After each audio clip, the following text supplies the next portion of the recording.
we're live.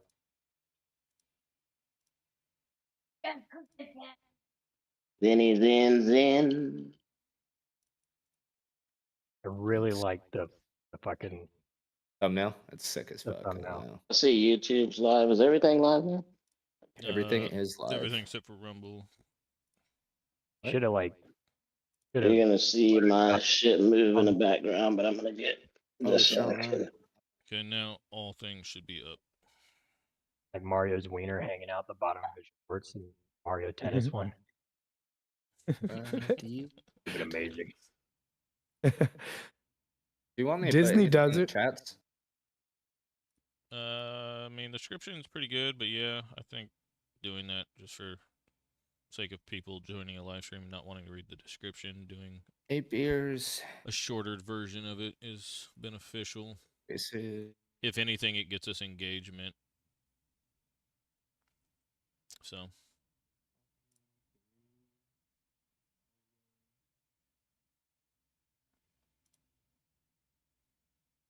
Acid and Marie are pregnant again. Power of the foreskin. Ooh.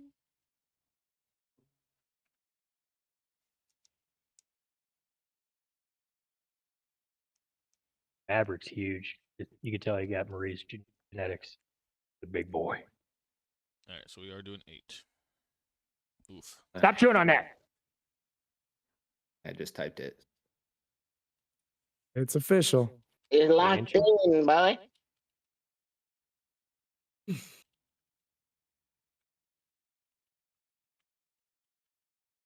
My biggest concern is not being able to multitask well. Yeah, So it actually close is. to 8 beers in I me. was a task, and I was trying That's to do gonna it be with hard. water. I was like, oh, fuck, this is a little strange. It was already like I felt like I wasn't even racing, even though I was still somehow racing pretty well. Like I still perfected 150cc in the icons. I don't remember any of the race. Never. Easton, have you read through the group chat and kind of got a census of what we're doing today? You guys are all individually talking about generation of like Mario based off of the console era. Yeah, in certain segments. So trying not to we want to obviously join in the conversation whenever we can, but also due to the I'm fact tagged of- in. Yeah, I'm on the back end here. I'm just gonna be kind of listening, observing, and making comments. Yeah, Pretty much just we want to fill in comments and help each other out when they may be at a pause or can't get. So, are we on YouTube or can I talk Domo? It's YouTube. Yeah, we are on YouTube podcast night. Frick! Stupid fried chickens. Frick is fine. Frick is fine. feels so- Turning the frogs homosexual. I just No. explain at work when I'm meeting new people. Fried chicken. This is goofy. You fucking fuck. I mean, we could still. No, we curse. are live. Yeah, I mean, Yeah, we we're can live. curse. It's Yeah. just for some reason words like read. Well, I'm not gonna say them because we're technically.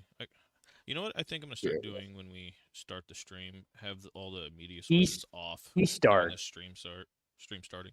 Same. That's probably a good idea. Huh? Boo-dee-doo.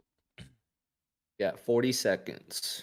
I'm gonna call Rashad a Brazilian black tarantula. What her name?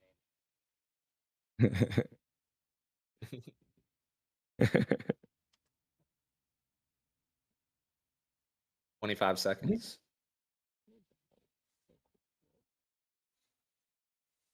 In case you guys start shotgunning. Yeah.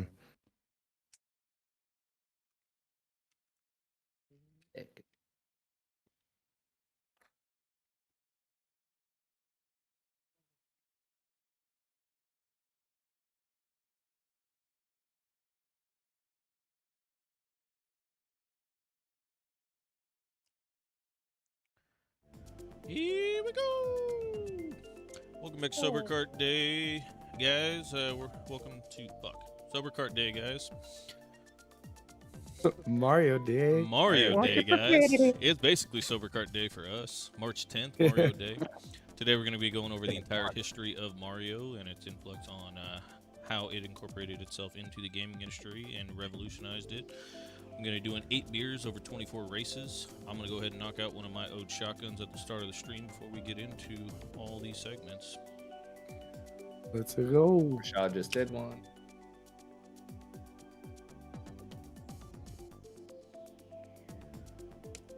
Ooh, I'm hyped. Oh, So much to cover, so much to talk about. yeah. Oh, I don't like shotgun noise. Yeah, it used to be better. that's why I dude. just do it slowly. No, it feels better. It hurts more when I do it slow. I don't get that proper burp at the end, so then it just sits. I'm the opposite. When it goes like super quick like that, I get it's like sternum pain and shit. And... Bad news, guys. We're getting old. 150. Yeah. 8 beers 150 over Ds. 24 races. Obviously, no drinking and driving. If you haven't, this is your first time visiting us at SoberKart. We basically play an expanded version of what most people call Beerio Kart. SoberKart's harder. So 8 beers, not including those shotguns. It's going to be a rough night. Hopefully, stick around. For you. Yeah, for you. Happy People Monday. call it Beerio Kart the equivalent. People call it disc golf, frisbee golf. Yeah, it's not the same. Yep, Mario, from the beginning, 8-bit era, really before that, even the arcade era. Mario is not just a video game character, pretty much a global icon at this point, one of the most profitable entertainment properties of all time. Since his first appearance in 1981, the Mario franchise has generated over $30 billion in revenue through game sales, merchandise, movies, and theme park attractions.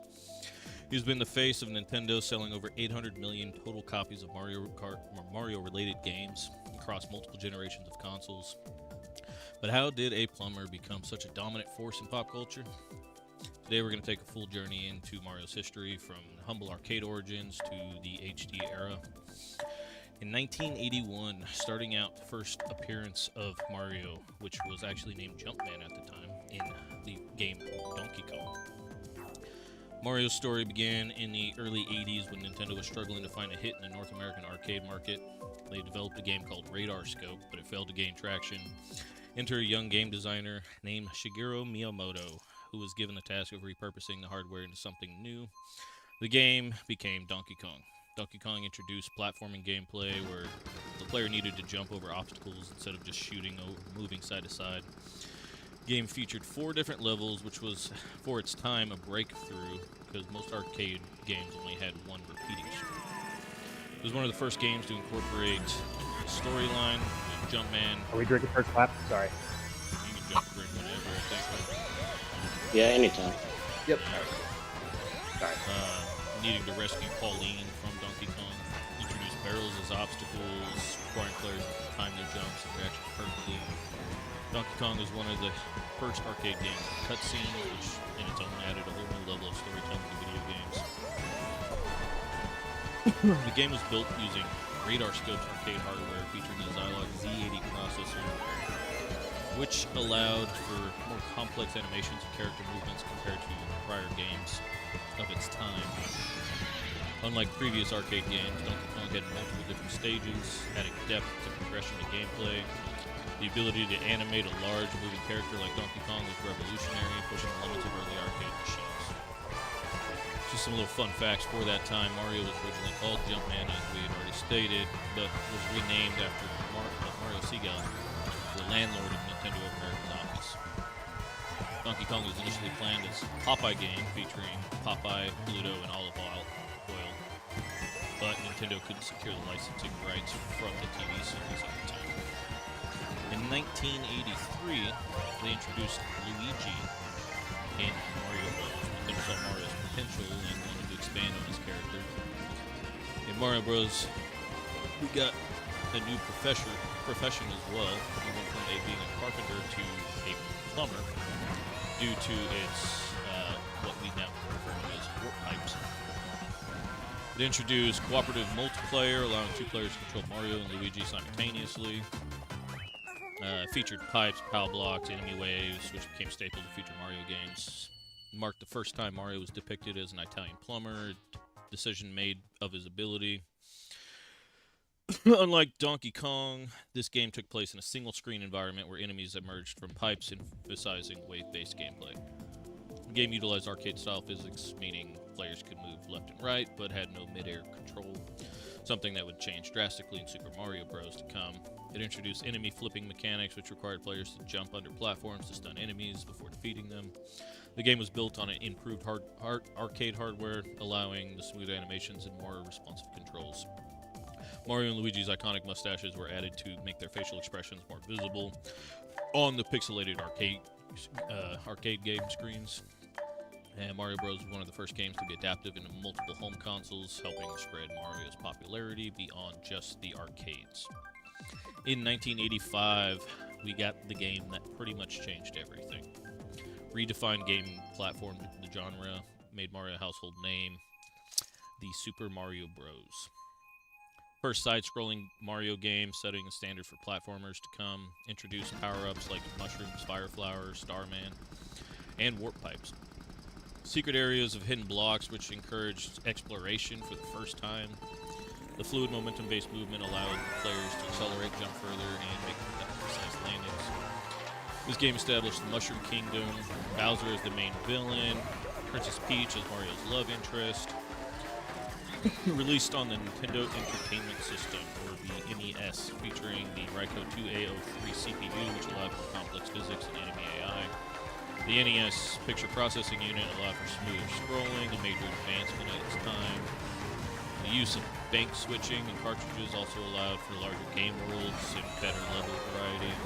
The flagpole at the end of each level is actually inspired by a real-life firefighter training exercise that Miyamoto actually observed. The cloud and bush sprites were identical in the game, just actually recolored to save memory.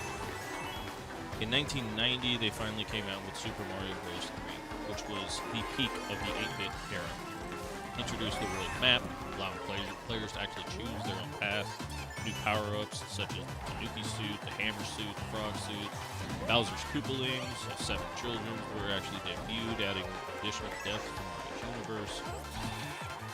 It used a custom MMC3 chips in the NES cartridges, which enabled smooth scrolling, animated backgrounds, and more detailed sprites.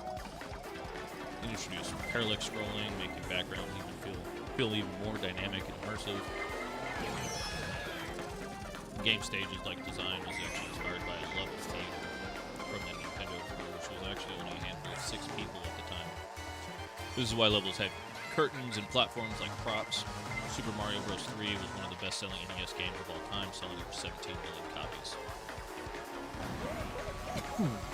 That's pretty much the end of the 8-bit era, outside of the Game Boy time. Any thoughts on those games? Any personal experience?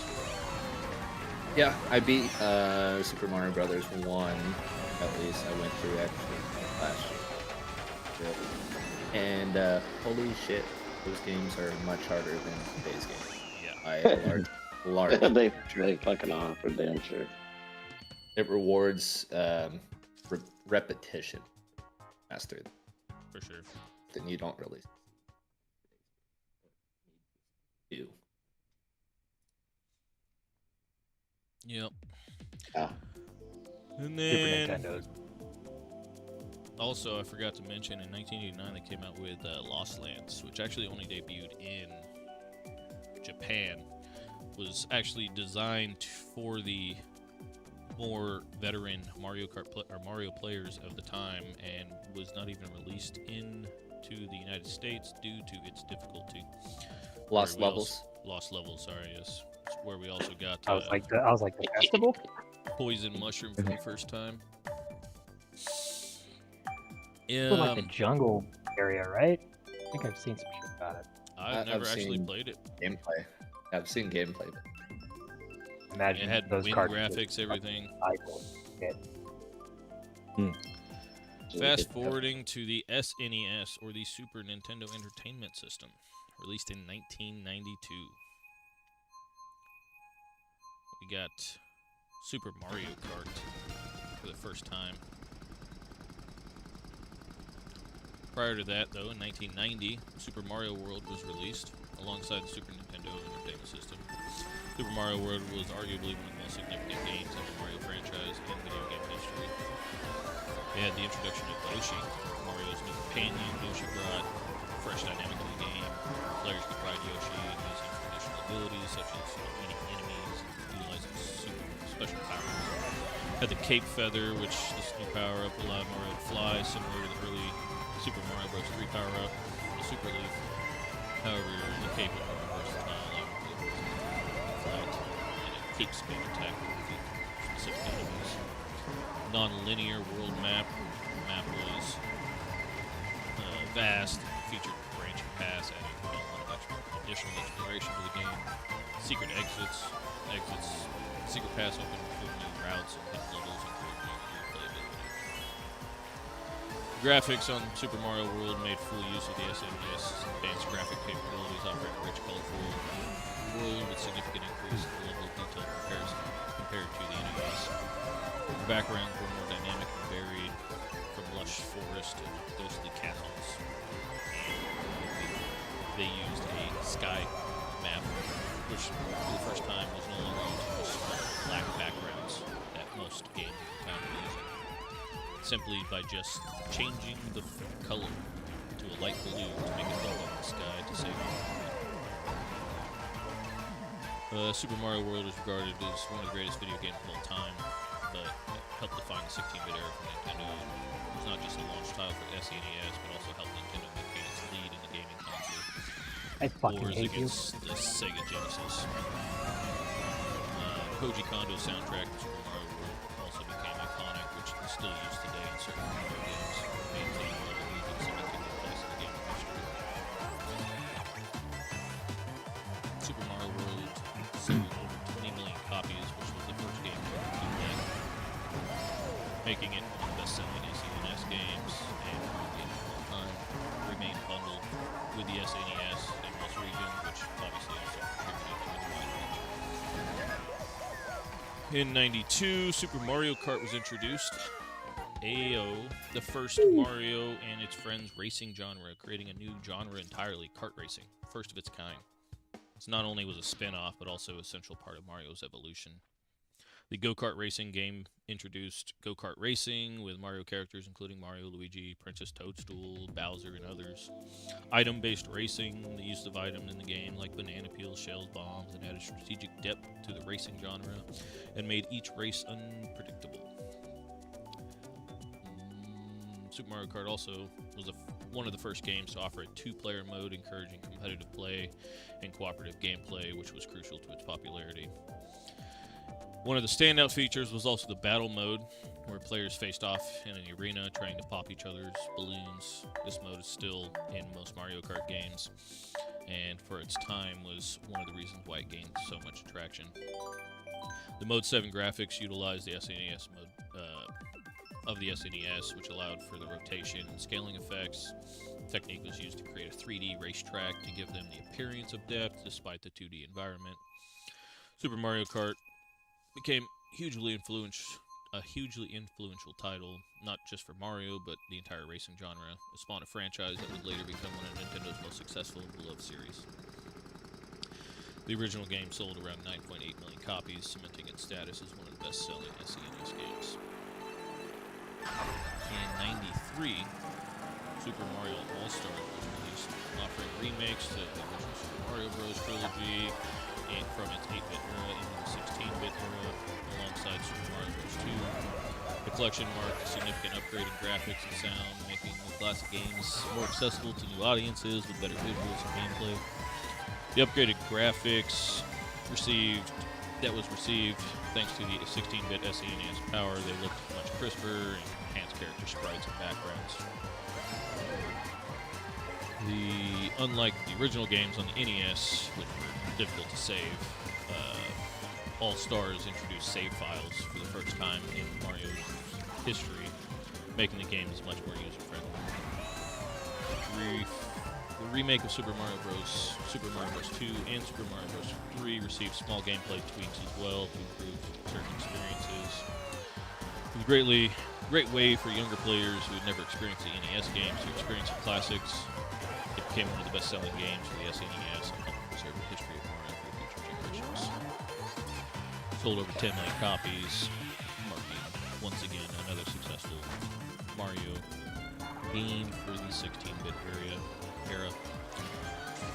Well, technically a Yoshi game. In 1995, Super Mario World 2, Yoshi's Island, was created, albeit a unique, visually distinct style. Mario is a baby in this game.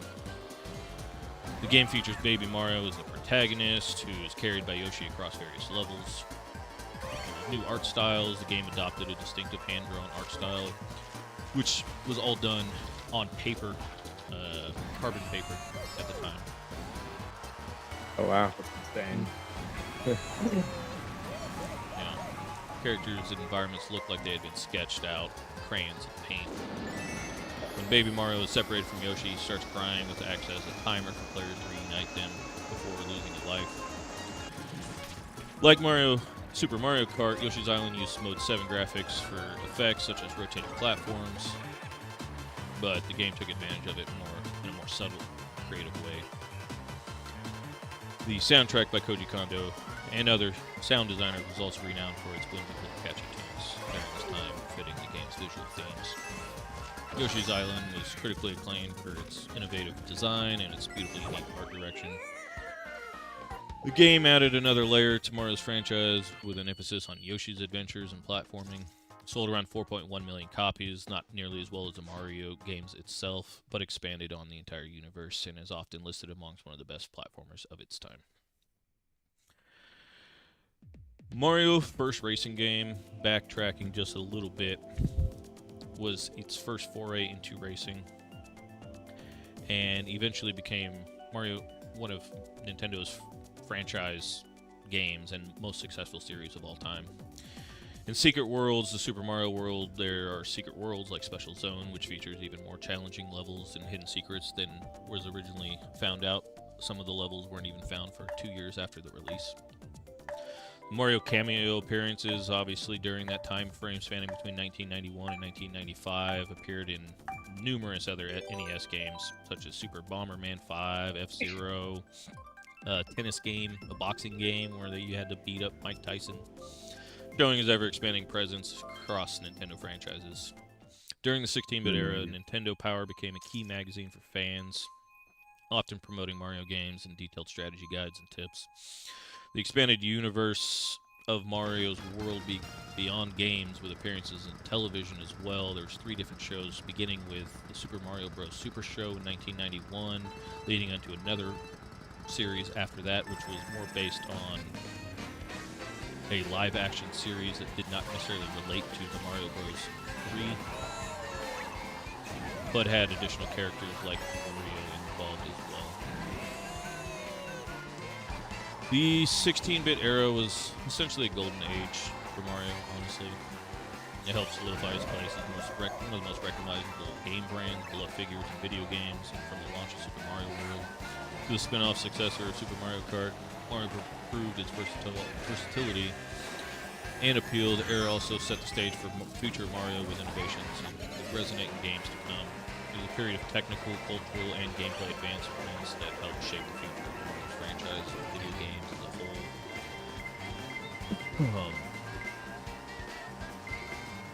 There were several other games that we could discuss as well, but I believe that gives a pretty broad overview of Mario's history during that time. My first experience with Mario. And Super High Mario class. Yep. Super Mario World, or Yeah, Super Mario World. Sean, you also forgot to mention that. The what? It's Yoshi, pretty much like yelling as a baby. Yeah. Oh, I was Right like, on yeah. it. You cut it out. So confused. Also, the original Mario Kart was stupid fucking hard. It was awful. Yeah. So I difficult. also played to it after in 64. Yeah, I Yeah, played it the last year and I improvement. was not a fan. Because it's 2D and you're sitting there trying to like cut corners and shit. And you're just locked. Yeah, The controls are it would have so done a weird. lot better for them if they had it work like the arcade version of it, where the map actually swapped to the north side of the game.